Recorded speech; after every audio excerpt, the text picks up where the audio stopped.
Good morning. I'm so excited we're here. Rose Diamond and I are like soul sisters across the world here and found each other. And we wanted to get together to talk about the new paradigm, the new feminine paradigm that we both are very deeply connected to. Rose, I'm so excited to sit and talk with you today. Yeah, I'm really happy to be here as well, Kate. I'm looking forward to our conversation, seeing where we get to. Yeah, it took us a few times of scheduling snafus because she's in UK and I'm in New Mexico. So, getting that together. Tell me a bit about what you're doing right now and what you're seeing about this new paradigm. Okay, well, it's a big question, really, isn't it? So the work I do is called Tribe in Transition. So my whole work is in looking at how we make the transition from what I call the old world to the new world. And the way I understand that is, I think paradigm shifts have happened throughout history, and that they happen really in response to changing conditions. And obviously, right now we're going through huge chaos and upheaval and destruction of the old in many ways, both good and bad. And I think what that's doing is it's drawing out from many of us a new consciousness. Oh, yes. And that's so that's part of what I'm interested in, is the new consciousness, and then how we then create a new culture from that new consciousness. So Right. Right. I mean, yeah. like even this whole, incident with, Trump going in and becoming the president and everything getting so polarized has really shifted a consciousness in women. I heard recently there's more women going into politics to be of service and try and have a voice than ever before, right? We have the whole Me Too movement that's blown up and is about women saying no more. I'm going to speak up about this harassment and abuse, and it's so powerful. Like, I have chills just talking about it. Yeah, absolutely. It's like, when I sort of watch the news on television, everything appears to be so awful, but actually, what, as you say, what that's doing is it's pushing up, it's bringing into the light, it's bringing the shadow into the light, and it's also bringing out people's motivation to change. Right. There's a sense of urgency that we need to change. We really Right. need to change. Right. And we've talked about this idea that, for me, it's the return of the feminine consciousness, right? And for many people, it's not just my view, right? That this idea of us as women initially reclaiming our connection with feminine, which we don't even really know because it's been so repressed, oppressed for thousands of years. It's like designing and redefining, what does that mean?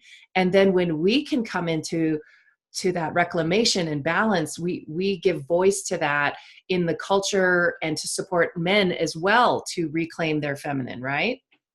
Yeah, yeah. I tend to think about it more in terms of a transition to wholeness. It's like the feminine is obviously it's the feminine that's been repressed. So all of us are kind of as you say, reclaiming that and remembering that. But it's then how we use that in harmony with the more masculine qualities and how we define that. So for me, one of the things I'm interested in is how we find a common language for this, that because we can use these kind of phrases, but do we actually mean the same thing? It's like really getting into it and say, well, what do we actually mean by that? Because I know if I talk about the feminine to some people, they're actually quite put off by that. So it's like how to find a language for this, which kind of people can really relate to and say, yes, that's what I'm experiencing.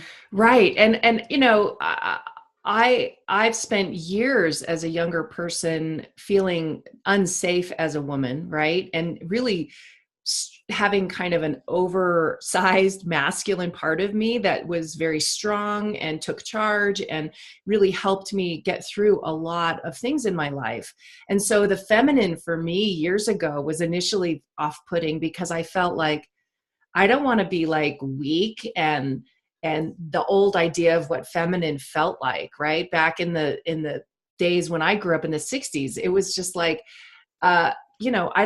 I don't identify with that. I didn't identify with my mom's version of being a woman.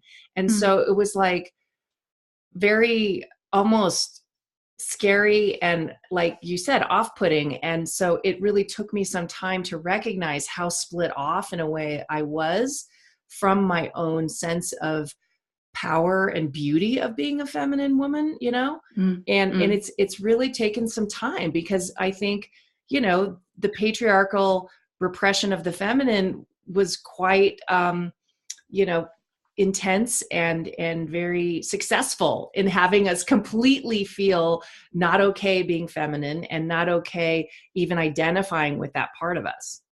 Absolutely, totally. I think for me, you know, and a really important part of this is that, and part of my own sort of discovery of it all, is that the repression of the soul throughout history, you know, that our own knowing, our own inner knowing has been made not okay. You know, we've been taught, we've been conditioned over centuries to believe that we're not okay, that we're not worthy, that we don't know, Right. you know, that we give our authority away to churches and other, you know.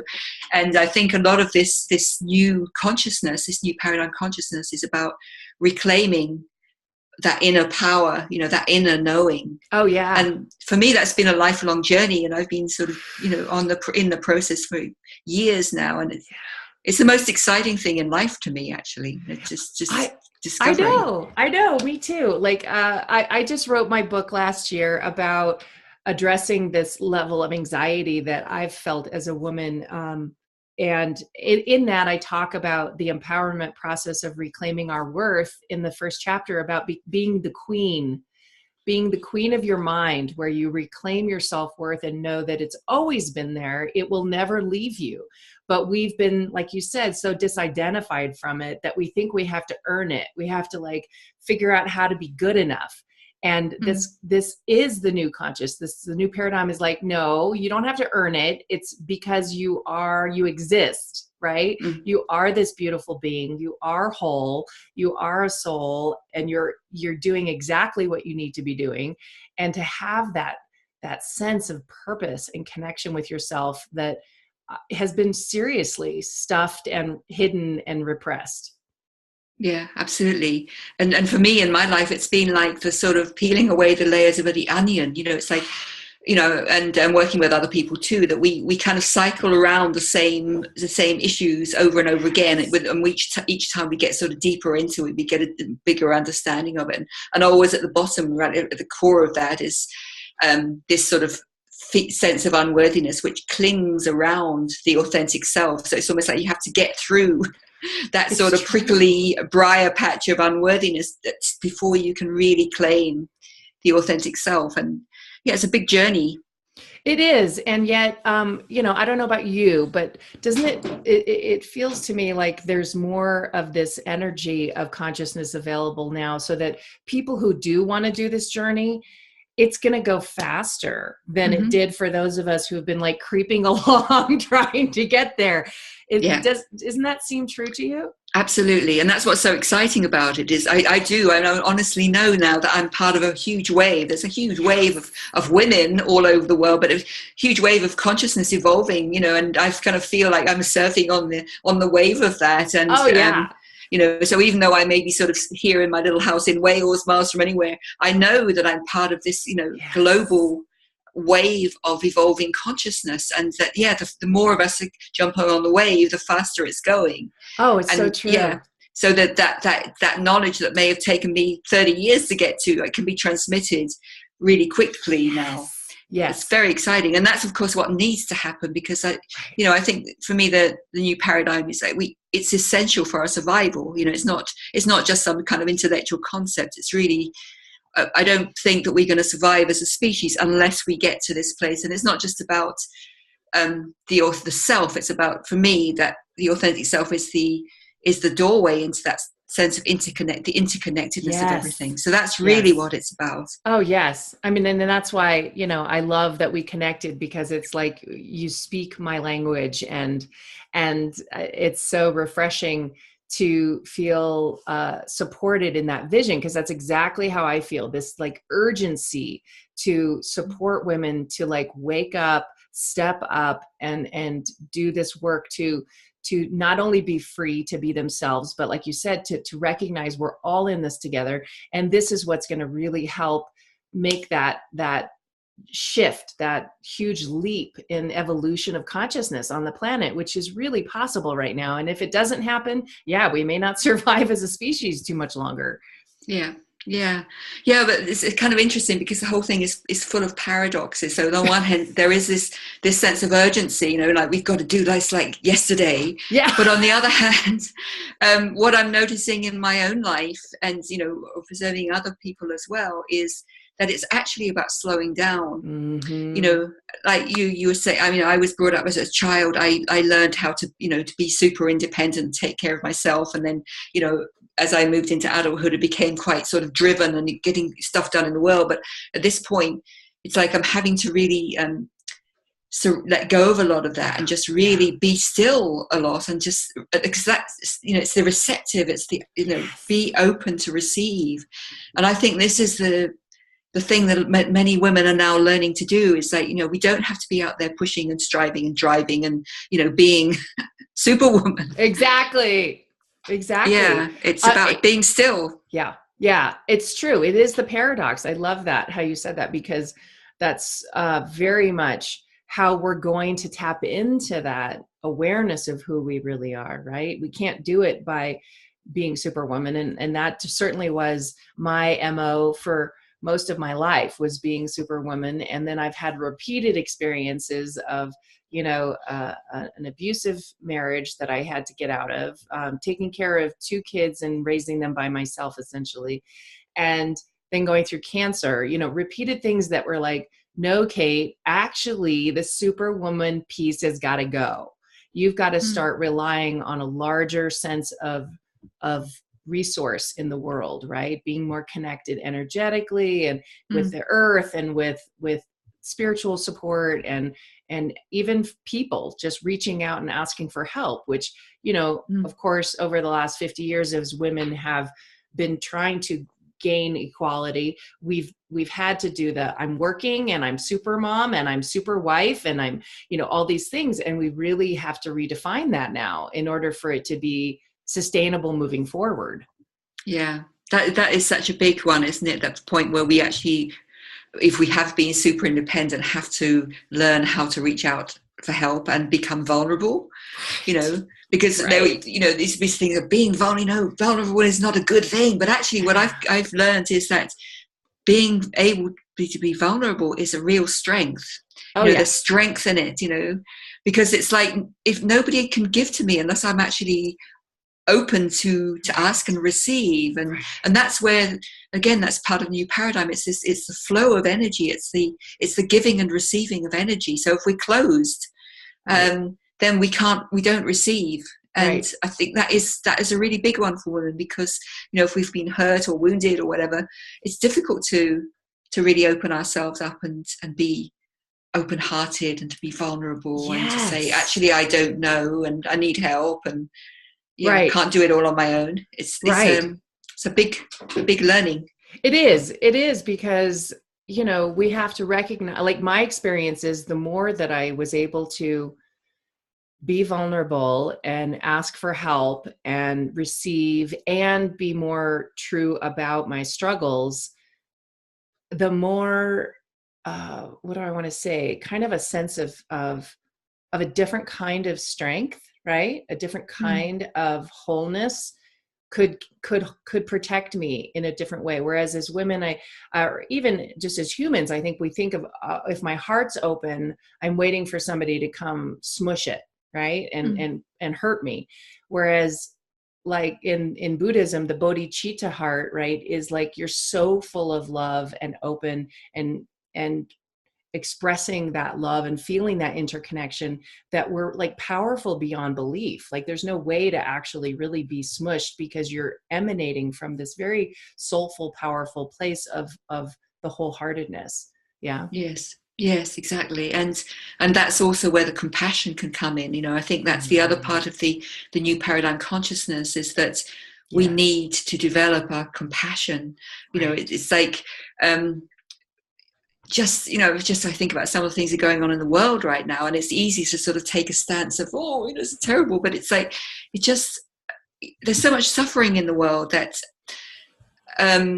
I need to sort of make space for that. And also I can't be compassionate towards somebody else unless I've also accepted that in myself. So I think many of us are on a big healing journey at the moment, to really sort of clearing out all the little corners. You know, we're sort of sweeping out the the corners that are still dusty, and sort of looking at them and saying, oh, you know, or we might have sort of impatience or jealousy, or, you know, whatever. And it's like, how can I accept that in myself? How can I forgive that in myself? And therefore, when I really welcome that into the community of myself, then I can also accept that in others. So I think we're really being challenged to expand our compassion, because that's the unity. That's where we come into a sense of oneness with everybody. Right. And of course, some of our political leaders are really stretch the compassion muscle. Right. Exactly.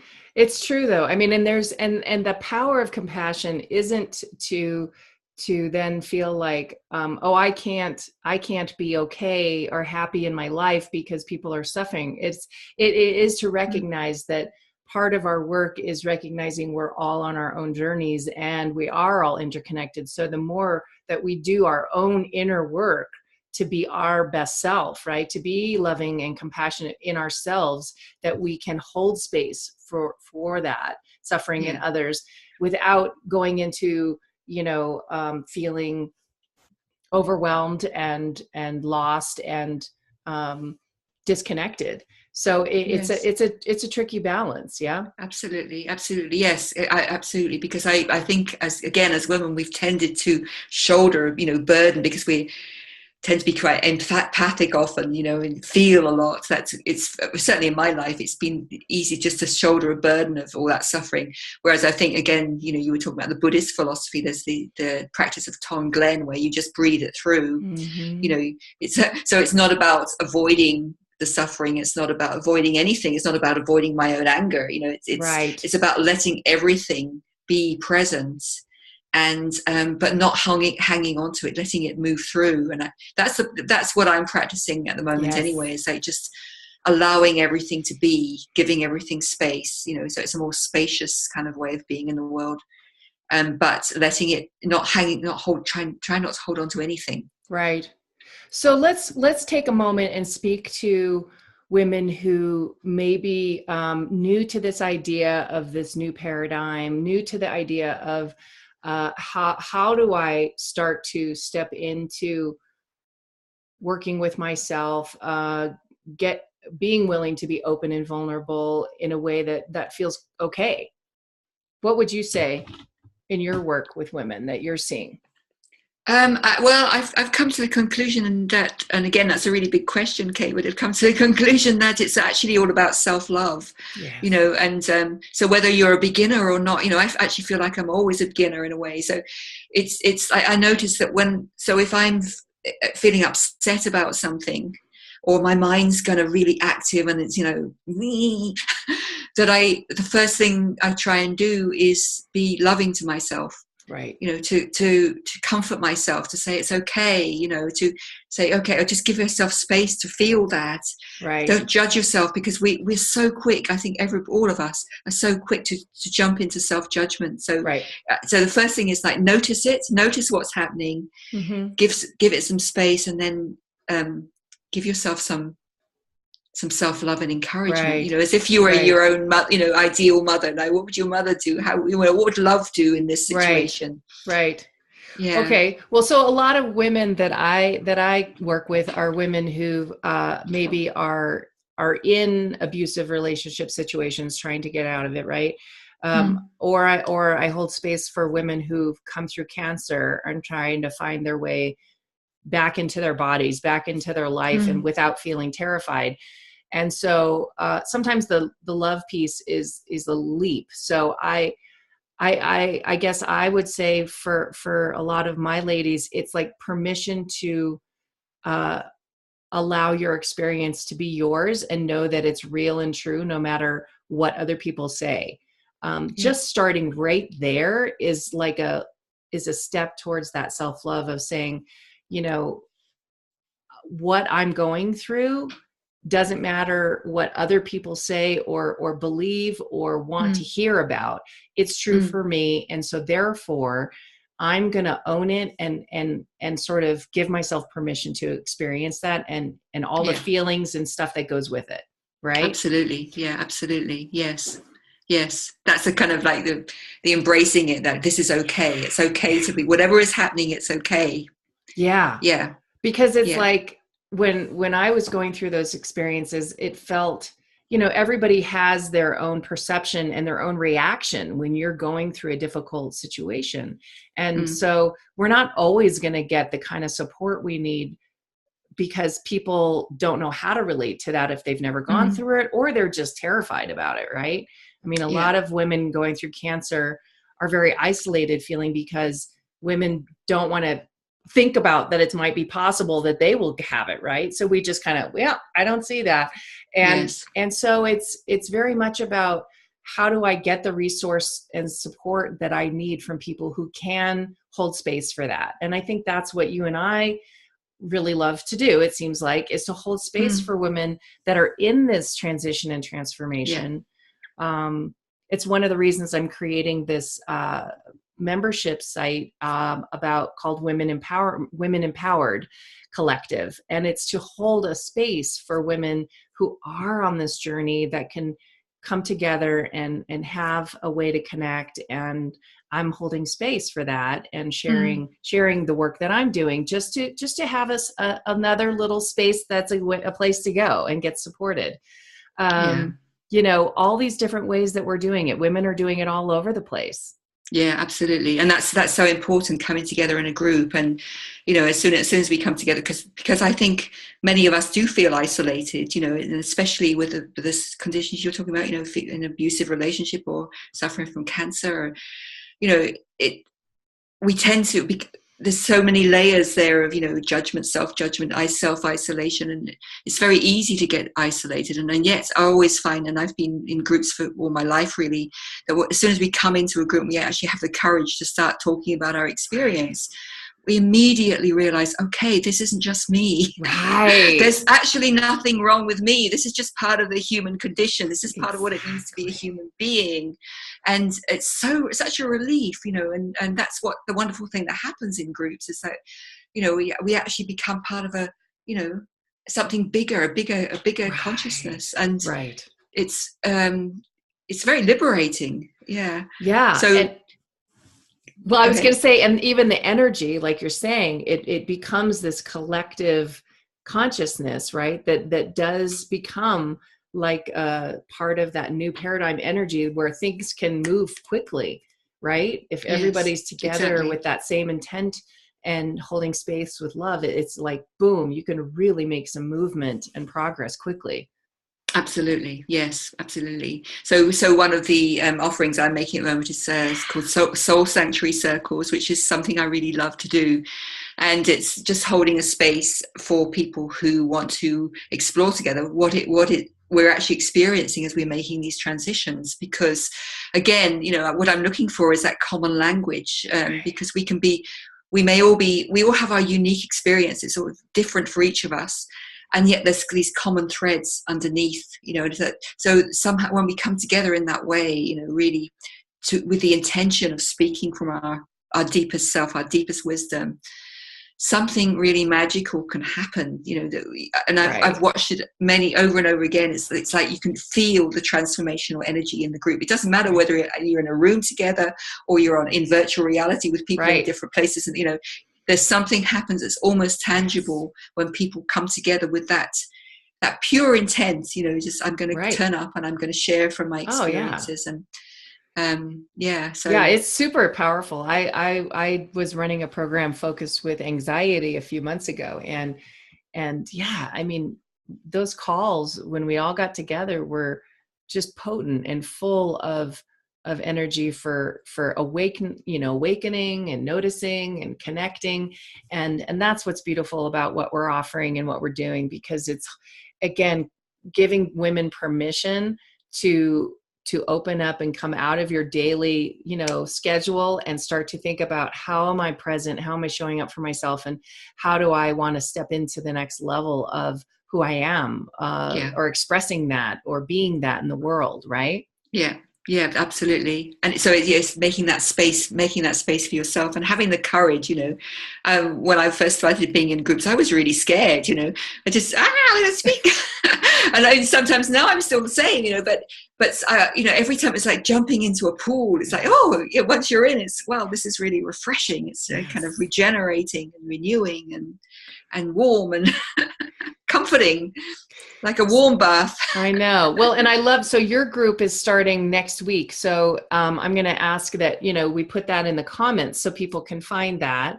And then I'm collecting emails with people who are interested in the Women Empowered Collective, because I'm going to be launching that starting in June. And I'm sort of doing it in slow launches, right? Just so that we really build slowly and really create that energy connection that really becomes, like you said, like this palpable, safe place to be, to create change. So I'll be collecting emails for that. So I'll put my email down for women who are interested. You can just drop me a line and I'll put you on my list. Okay. Great. So in closing, I just want to say, this feels like we should be doing this maybe every month, do a call about like sort of our updated experience of the energy around this new paradigm. Great. Fabulous. Yeah. It's really, I really feel your passion, and it's exciting to talk with you, Kate. It is, Thank Rose. you. I'm so glad we crossed paths, and we'll talk again soon, and good luck with your group. And I'm so glad. Thank you. Okay. Blessings. Bye. Bye.